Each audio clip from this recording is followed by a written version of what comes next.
There is one question that you are definitely going to be asked in your consultant interview, and it's probably going to be the very first question. So there's no excuse.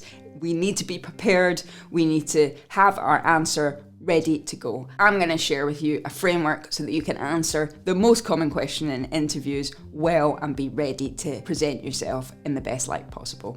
Let's do it. This question that you're going to be asked as the first question is going to be a version of tell me about yourself. It might come in many forms. Tell me about yourself. Take me through your CV. Tell me about your experience to date. Tell me about what brought you to apply to the job. Tell me about what skills you'll bring to the job. Something general, and you might tailor it slightly, but basically it's the same thing. They want to know about you. It's an open question to give you a chance to tell them about you. Now, they've already seen your CV. They are not going to have memorized your CV, so you can't expect just because it was in your CV that they should know it. Some of them might just have skim read it. You don't know how much detail they've retained, so don't assume that they've read what's in your CV. It's your chance to bring in your key skills, any notable experience, any notable achievements that you've had that you want to highlight to them. This is your chance. You know it's going to come up, so we need to be prepared. And remember, whatever version of the question they ask, essentially you're going to use the same components and the same structure. You might tailor the answer slightly, but this is your chance to get the same information out regardless of exactly how they phrase the question. I use a framework to answer this question, and it's PERM. Personal, experience, research, management. If you follow this, you're going to cover all the bases. You might have more in one area or the other, and that's fine, but it means that you have covered the breadth of what it is they want to see in this answer. P is for personal. I think it's important to start with personal because it gives an opportunity right at the outset to help build a connection with your interview panel that they will then feel like you've settled in and relaxed, and it might also settle you in being able to talk about something personal. What you share, you need to think about in advance. I would recommend starting with a story about what led you to the job, what led you to being enthused about the role or the specialty or the team. So personal doesn't mean private. It doesn't mean share something intimate or private. Personal just means share something that's a little bit about you that isn't just a list of facts about what you did. If I was doing the personal element for a role in PED, I might choose something like, I'd been a PEDS trainee for a number of years, and it was only 4 or 5 years into my training that I did my first pediatric emergency medicine job, and that was in Sydney. As soon as I did that job, I knew that PEDS emergency was the specialty for me. There was something about it that felt different. I felt like I knew this was what I wanted to do. It was the unpredictability, the medicine, the procedures, the pressure, varied presentations. I just loved it. And I never looked back after that. I always knew I wanted to do PTD. But when I started as a locum in this job, I loved PTD, but I actually knew more than that I had found the team that I wanted to be in, because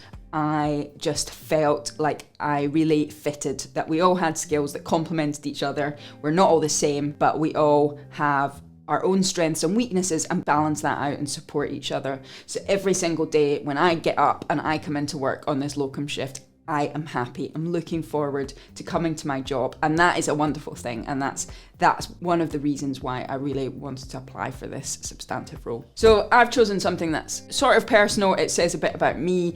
It kind of hopefully gets people to warm a little bit to me, but not too personal. You could choose something about your hobbies, about your interests, if you do something cool, relevant, something that's just a little bit more about you, that helps build that connection. In PERM, we then move on to E, experience. This is where you want to share some of the jobs you've done, some of the clinical experience and roles you've had, or if you've had non-clinical roles as well. They know what a PEDS training pathway is, or a medical training pathway, so you don't need to say every single job you've had, and if they really wanted to, they could look at your CV for that. What they want to know and what you should be doing is highlighting anything that puts you ahead of others, anything that's a bit unusual or outside the box. So fine, you did your training, you did whatever, ST1 to 6 or ST1 to 8 or whatever you did for a number of years, and you've been in different placements. But what have you done anything that's different? So I moved to Australia and trained in Australia. I did a non-clinical medical management job for 6 months, so that's notable. If you've worked in a particular part of the specialty and you've had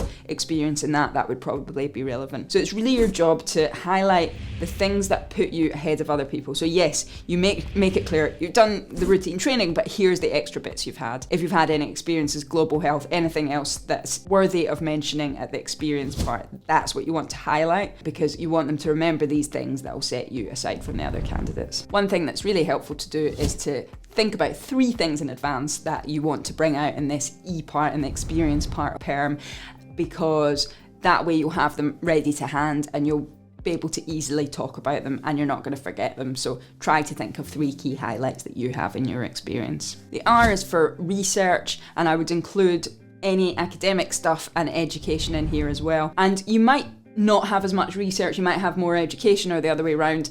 That's fine. You can tailor this answer and actually all of these steps in the framework to what suits you. But the research side of things is going to be thinking about papers that you've had published, any conference presentations presenting that research teams you've been on. I'd probably include any QI projects at that point as well. And then what education have you been involved with? That could be local teaching, regional, national, international teaching programs you've designed, online learning you've done. Anything notable, you're going to know what's in your CV, but this is your chance to bring out key research things and key education things. And again, prep them in advance, because this is going to be coming up. The M in PERM is for management, and this is a chance to show your management and leadership skills that you've had, any opportunities you've taken. So governance is going to be really important, any SI teams you've been on or any investigation panels that you've been on, complaints that you've dealt with. So if you've been given the responsibility of answering a complaint, any sort of open disclosure experiences with error. And again, you're trying to show things where you've been involved from a leadership point of view, not where you have personally made a mistake and had to explain, or you've personally got a complaint or been involved in an SI. So it's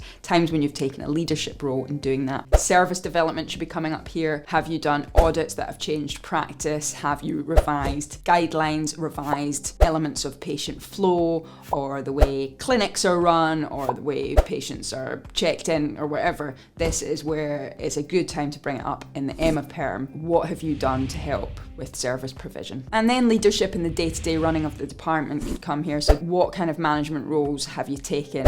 What challenges do you face? So if you don't have much in the way of broader management experience, try and draw some learning points from what you do day-to-day in your work and bring them out. And again, with all of these, use examples. So it's not enough just to say, I've had lots of experience doing X. Show specific examples of what you've done. It's really going to help to add authenticity and weight to what you're saying. PERM is a really good structure to answer what is likely to be your first question at consultant interview, which is some kind of question about talking about yourself or your CV and bringing out your strengths. PERM is an amazing structure. Use this in advance so that you know your answer to the first question, and you're going to have delivered an excellent structured answer that gets out all your key points. If you prepare this in advance, you're going to know at the head of your interview at the top that you're going to have got out the key things that you want to get out. You can use this for other questions as well. So sometimes when you have a question that's a surprise or that you hadn't quite planned, using this PERM structure or elements of it can help. So if you got asked, what makes a good